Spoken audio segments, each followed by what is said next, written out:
Good day mga boss. So meron lang ako gustong i-share sa inyo, no? So nagkatigyawat nga pala tayo sa labi. So ang tip ko lang sa inyo, wag niyong puputungin yung bandang triangle na yan. Kasi ganito mangyayari sa inyo.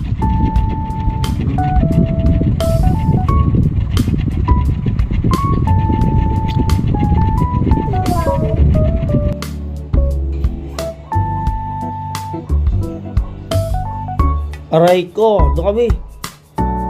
So sa part na to mga boss, no, pinutok na naman natin. Siyempre naiirita ako.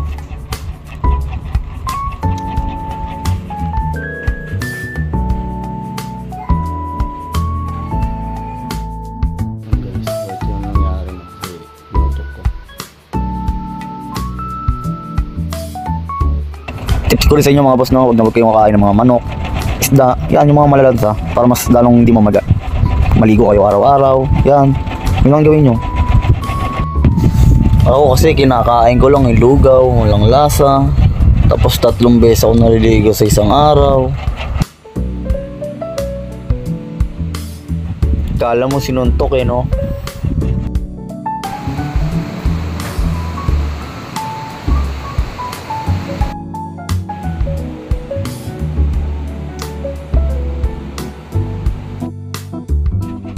Yun mga boss, no, medyo okay na ako.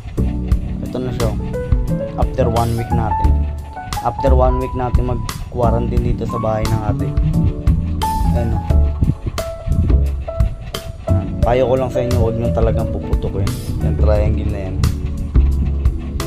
kasi dito na mag-aaring sa akin eh. Ayan, inuman nyo ng tubig, pahinga lang kayo. Huwag nyo talagang puputukin. Pero after 1 week naman talaga mawawala lang yun. Yan, hindi ko lang siya ininom ng mga antibiotic, gamot. Yan lang siya. Pantal na lang. Medyo meron pang konti. So yun mga boss, no, hanggang dito na lang yung vlog natin. Sana po may natutunan kayo, no?